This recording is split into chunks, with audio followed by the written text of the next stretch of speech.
to our discussion session today.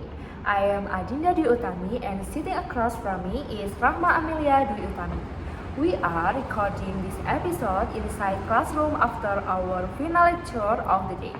Today we want to talk about an important topic that affects our daily life, supporting local small businesses and the role of government policies. To begin our discussion, Amel, how do you define a local small business in our current environment? When we look around our campus and our neighborhood, we see many types of shops and it is helpful to clarify what makes them different from large corporations. Hello everyone and Adin. Generally a small business is an independent company. It is usually owned and operated by people who live in the local area and they have a limited number of workers. For example, this small family restaurant near our campus, the local laundry service, or the independent bookshop down the street are all small businesses. In economic terms, we often call them micro, small, and medium enterprise. They are very different from multinational companies that have offices all over the world and thousands of employees. Small businesses usually start from a small amount of capital, and the owners are directly involved in the daily operation, working alongside their family members or a few local workers. That is very clear explanation. From an economic perspective, many people wonder why we solve priorities buying from their small shops when large supermarkets often have cheaper price and more choice. There is actually a strong economic reason for this, which we call the local economic multiplier effect.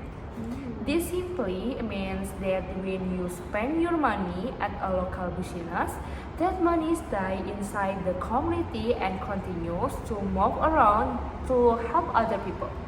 When the money stays local, it creates a positive chain reaction of financial support that benefits many families instead of just one corporate institution. Could you give a simple example of how that money moves inside to community? I think a concrete example can help our listener understand this concept much better because the term multiplier effect can sound a bit abstract at first. Certainly, let's say you buy a pair of shoes from a local craftsman in our town. The craftsman takes your money and uses it to buy food from a local grocery store.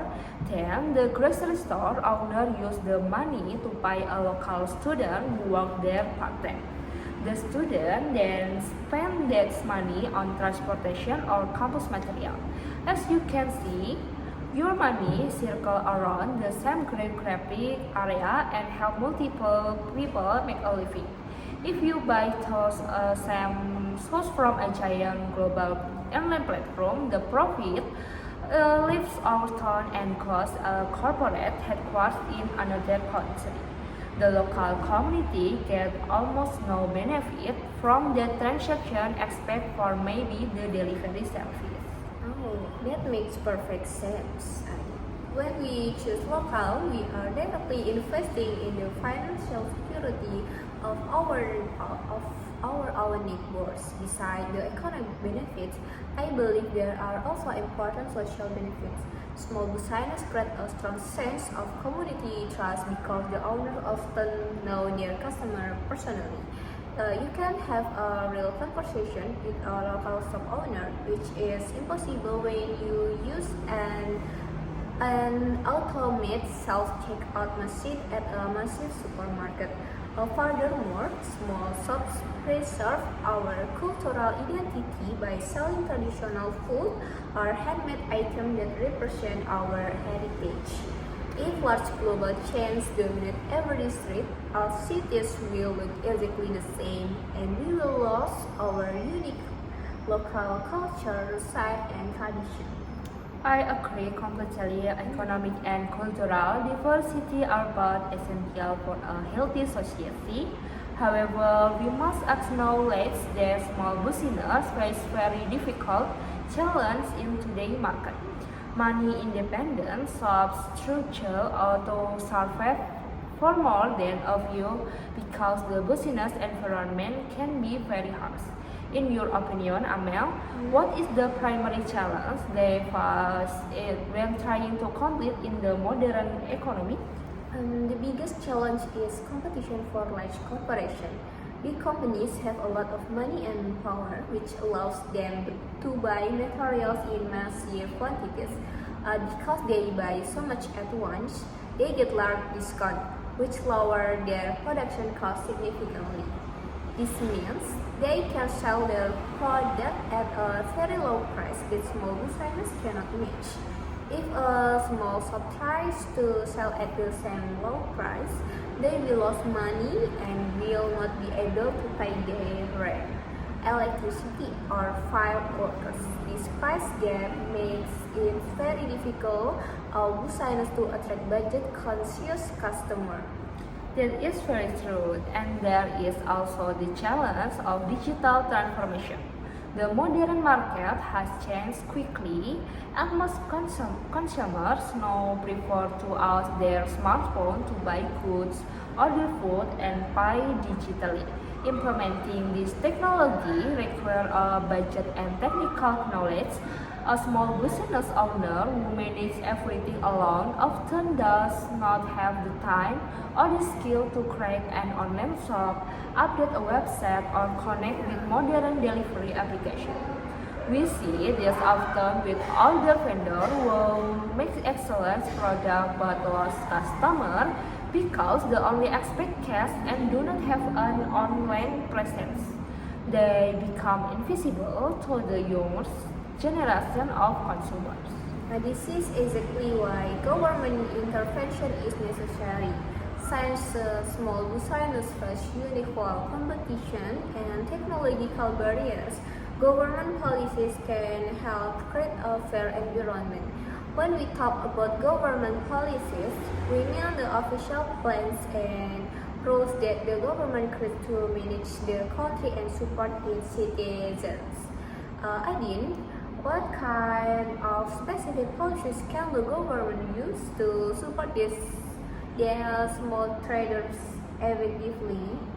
The government has several effectively tools that can address this issue. First, they can create financial assistance programs such as low interest microloans. Usually, when a business wants to borrow money from a commercial bank to expand their shop or buy better inventory, the bank asks for high interest rates because they view small business as high-risk clients. The government can step in and provide loans with very low interest rates, or even guarantee the law see that the bank feels safe lending the money. This allows small owners to buy better equipment, fix their building, or upgrade their technology without facing heavy financial stress or hit them. Oh, that is an excellent financial tool. What about the digital challenge that we mentioned earlier?